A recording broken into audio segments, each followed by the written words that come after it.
My presentation is titled High Arctic Metagenomics, Tactics and Limitations for Complex High Arctic Research.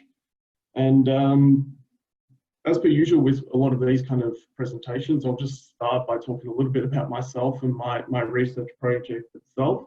So my name is Joel White, and I am sitting at Lund University here in southern Sweden. And I'm working out of the Department of Physical Geography and Ecosystem Science. Majority of my research interests themselves basically move around wetland metagenomics, and we'll talk about that soon. The greenhouse gas exchange, primarily methane, is my area of interest. And then on a little side project, I like to look at plant-soil microbe interactions as well, soil sort of plant tissues all the way through to the soil itself.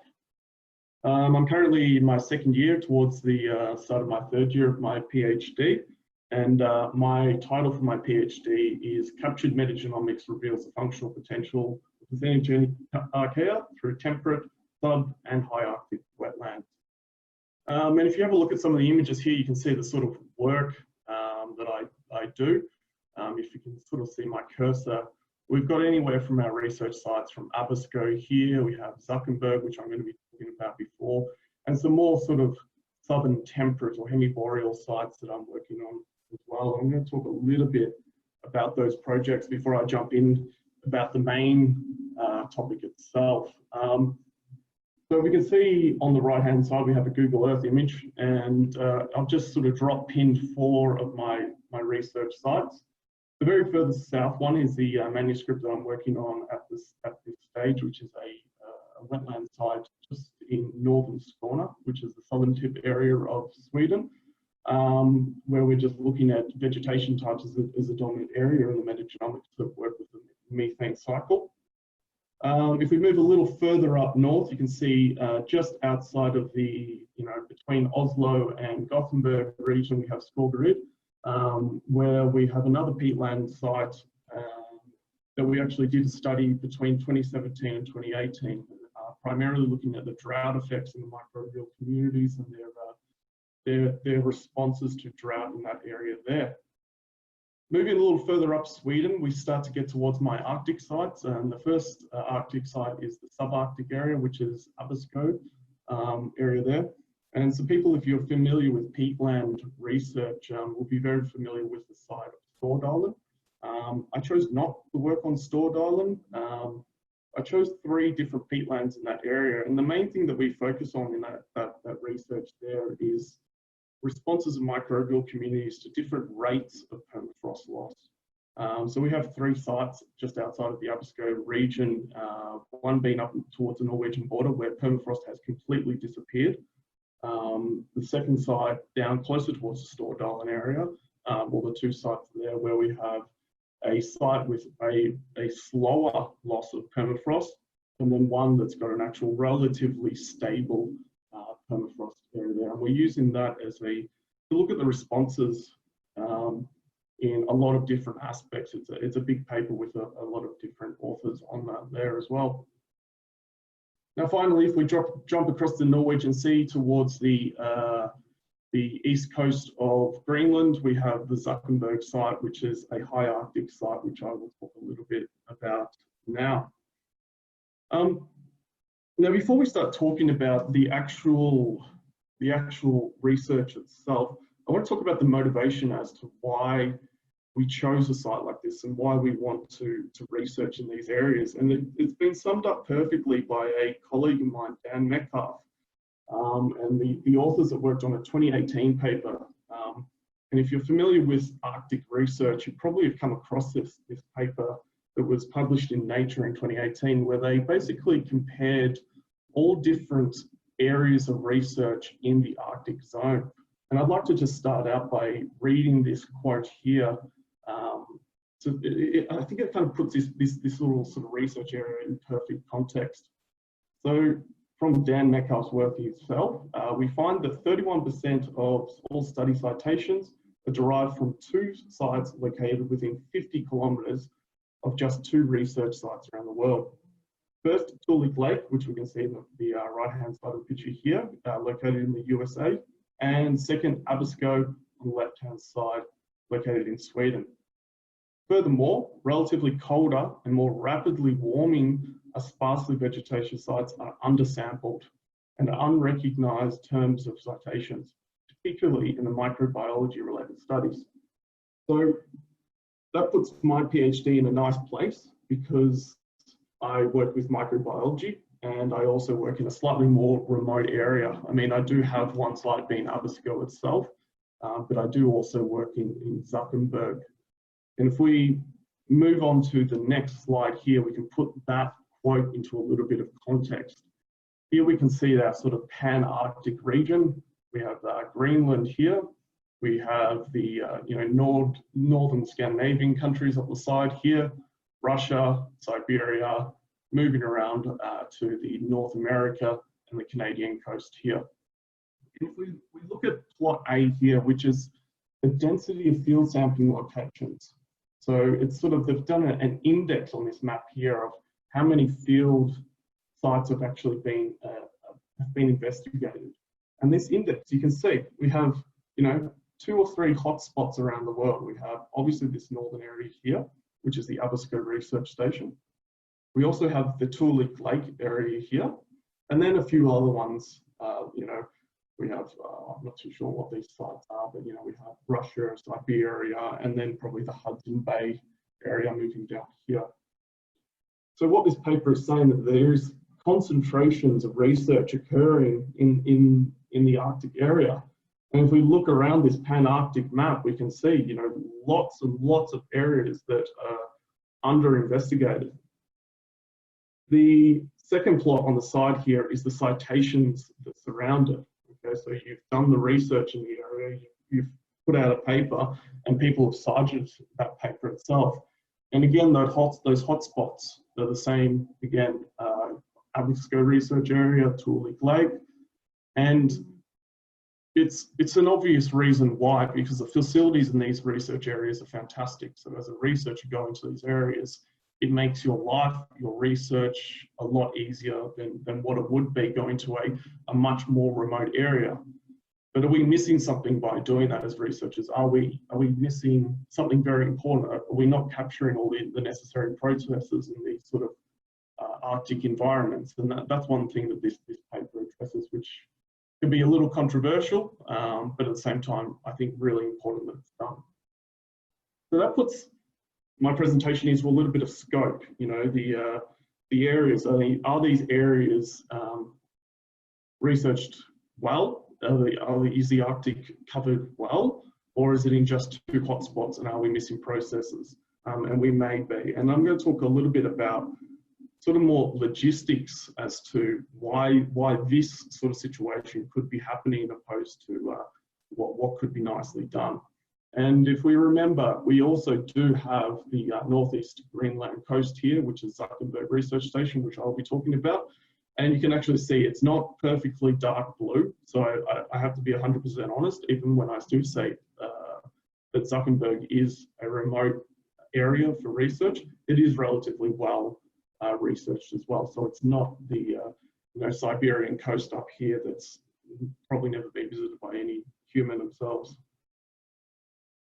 So I'd like to just remind people that the Arctic area is not just one monoculture area. It is divided into a lot of different areas, being the sub, low, and high Arctic. If we remember those stations, we have the station here, Abisko Research Station, and that is located within the subarctic zone. And then we have the Tulik Lake over here as well, which is also I believe it's a low Arctic. But what this is saying is we've got huge amounts of research going on here and huge amounts of research going on there. But if you refer to this image and have a look at the dark blue areas, which is the high Arctic areas, those areas probably aren't being captured in research very well yet. So maybe there are processes and things happening in these areas that we're just not aware of yet.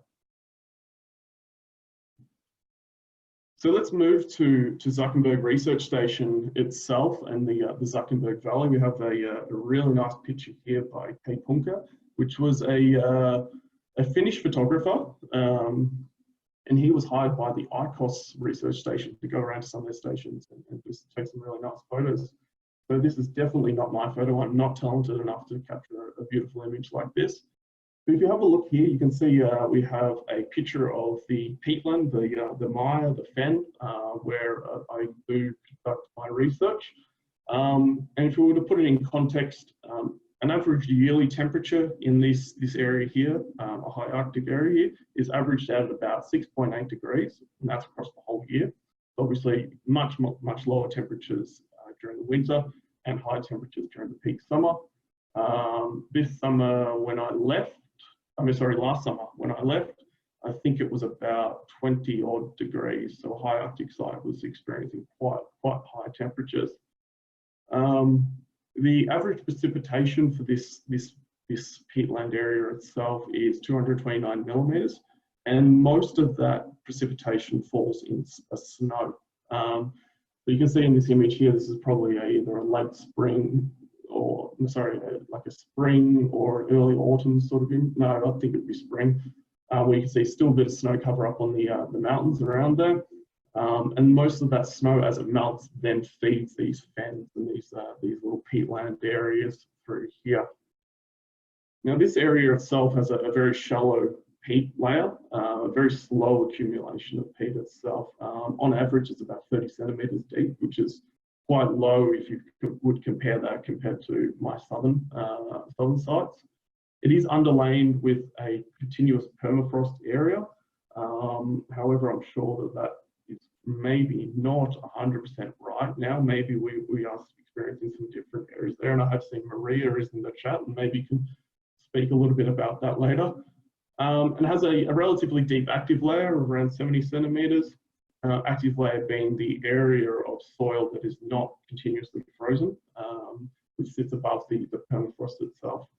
And then has a nice sandy mineral layer below that permafrost, below that active layer itself. Now in this mire area, it's dominated by a couple of vegetation types. We have Acarage stands, we have a Dupontia and Eriophrums, and we can't see the nice cotton grass, which is the Eriophrums flowering in this image here, but it's still got some really beautiful colour. And one more thing that is very important for this valley itself is the population of muskoxen, which do overwinter in these areas here. And there is some exposure experiments that run in these areas which I've worked on previously that show that they are a keystone species for controlling both the greenhouse gas cycles, the vegetation, and a lot of different nutrient responses in the area itself. Now, all of this vegetation, peatlands, moisture in the soils and so forth lead towards an anoxic environment in the sunken, low-level grounds, the peatland area itself. And for anyone who knows anything about carbon cycling, that results in the methane cycle itself. Now, in a normal high Arctic environment, maybe even if we were to say 10, 15 years ago, there would be a relatively stable environment where you get constant freeze-thaw processes going on, and that would be the similar sort of things going every year. But sadly, we are living in an area of a climate warming period, and what this has done is actually it's removed the stable freeze-thaw period. They've begun to break down, and I've taken the interact image from the side here, which was a really nice video done by Kerry Callahan, I think a couple of years ago, which gives a really good example of how these systems are starting to change. And basically what I'm saying is the permafrost that was in these areas here is starting to degrade now.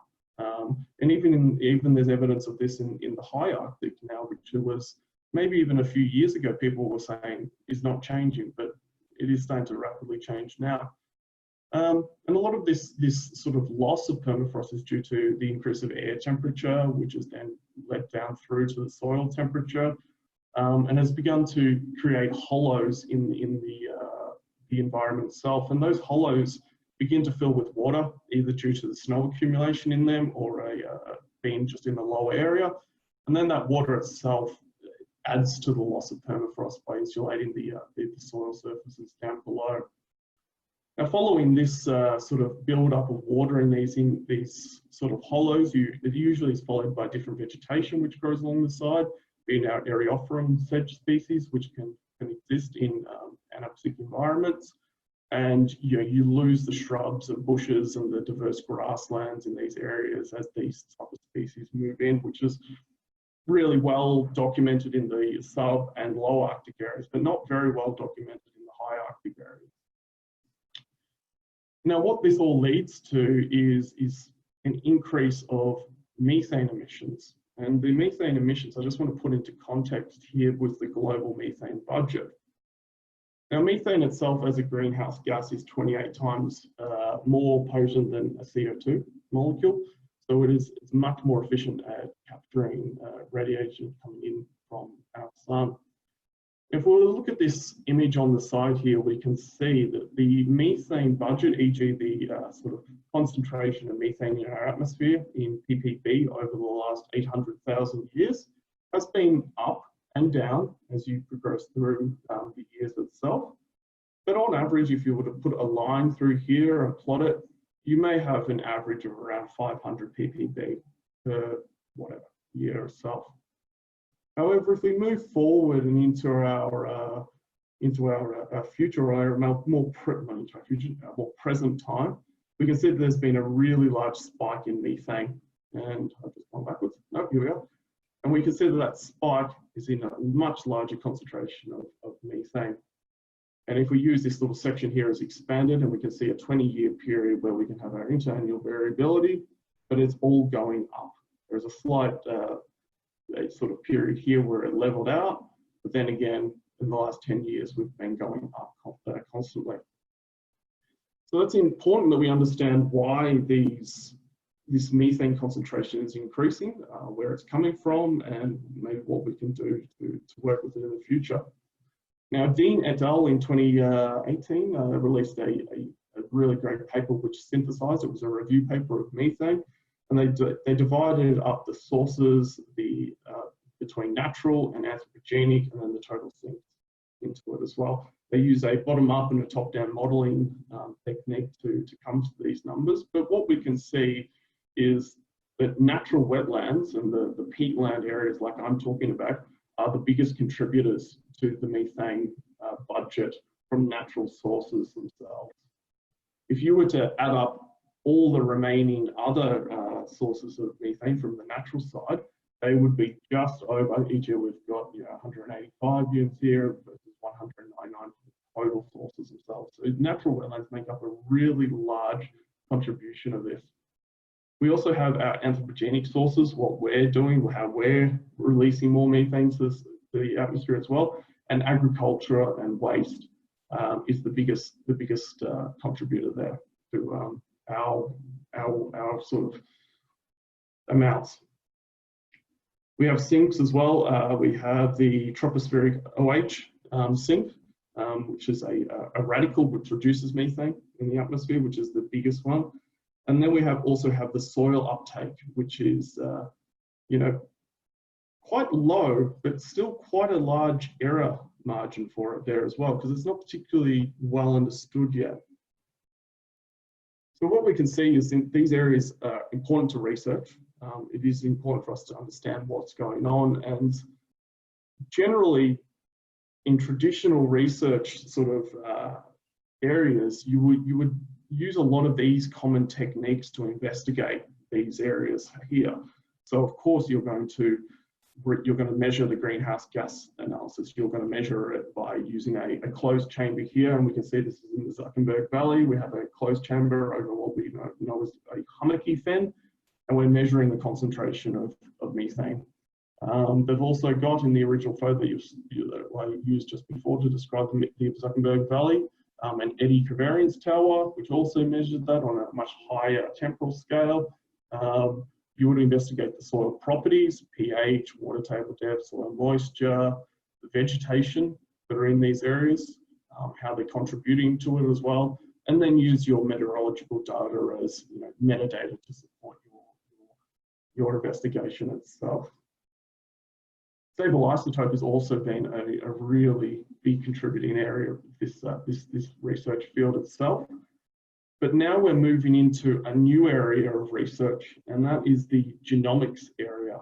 Now the genomics, and I should sort of elaborate a little bit more on what metagenomics means, or metatranscriptomics mean as well. Genomics is, or metagenomics is, the study of microorganisms and their gene repertoire within an environmental sample. So if we were to look at this here, we've removed a core sample from the Zuckerberg Valley, and it's got a workflow on here on how we get to our sort of conclusions, our results within a metagenomic analysis here. So we've removed a core, and within this soil or these peat layers, we can remove the environmental microbes. We can remove the genomic area, genomic data, e.g. the DNA that's kept up in there. These two steps here where we fragment, we make a library, we then analyze it using next generation sequencing, which gives us the actual codes for what they're doing. And then we reform it by using bioinformatics analysis. And in general, what we can get from that is a number of different things. The community, we can see what microorganisms are present, but we can also see what they're doing, so their metabolism. We can see what they're capable of doing. So not only just what is in the soil, but what they're capable of doing, what process they can do, and so forth like that. So this is basically a genomic sort of workflow from here, and this is now where I'm going to start talking a little bit about research in high Arctic or remote locations. And this doesn't necessarily only apply to Zuckerberg Research Station. This applies to any type of remote location. So when you're working with genomics, it is obviously an equipment intensive type of discipline. So if you would think about it in context of this step-by-step area here, there's only very limited amount of steps that you can do on a remote area before you need to then transport your samples back to, you know, a more well-established lab where you can get the remaining data out. So this sort of subsection here I'll talk to is about the limitations, but also the possibilities for what these research stations can do, because I believe that you've got a lot of possibilities to move forward in doing this kind of work.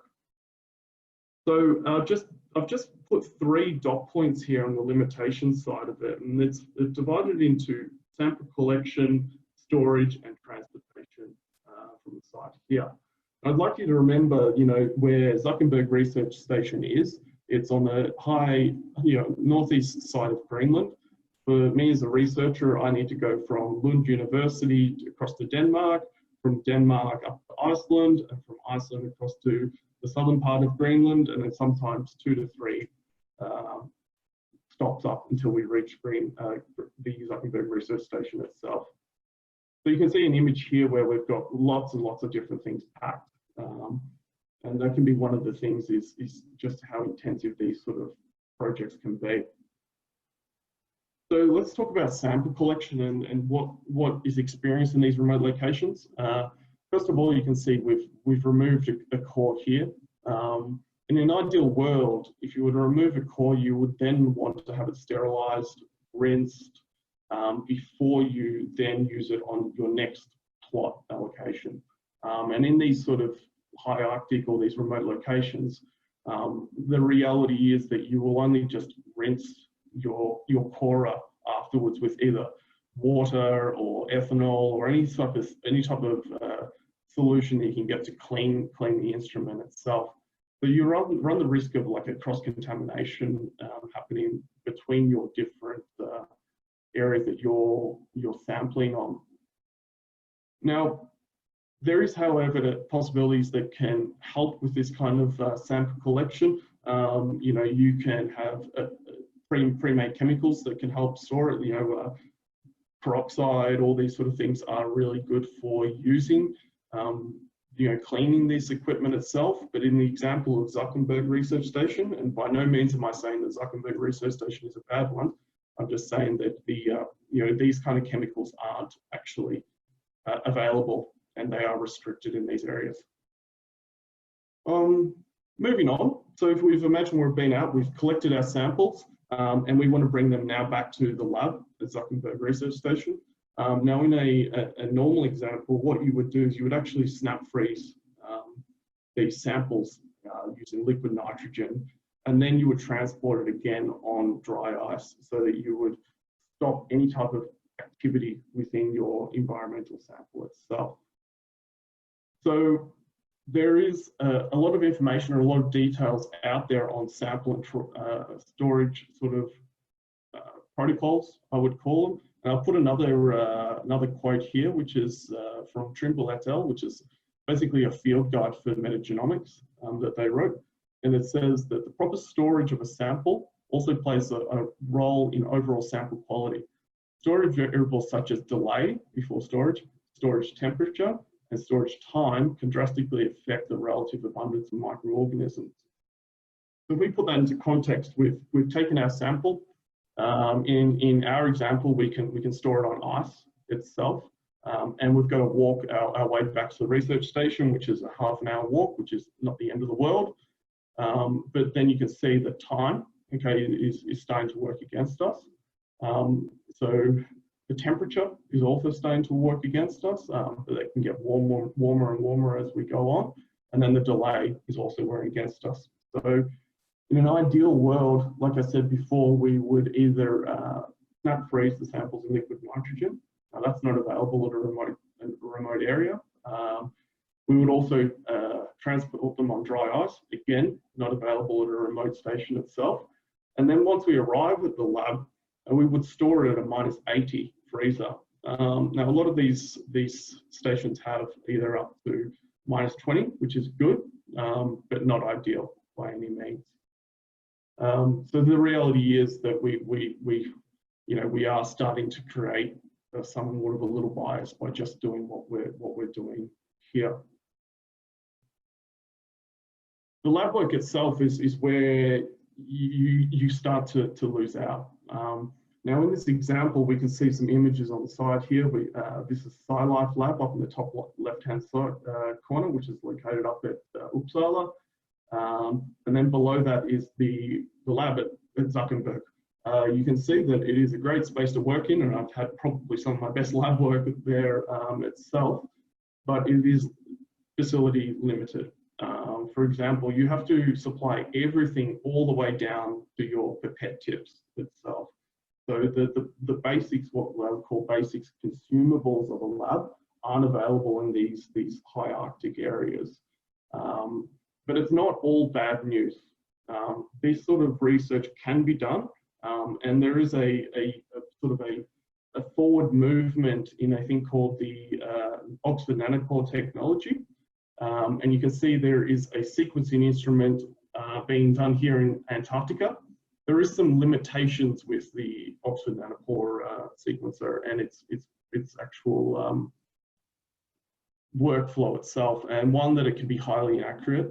Some of these numbers were taken from 2017, so I'm sure it's better now, but it can be up to an 80% incorrect, sorry, so a 20% increase in incorrect base call.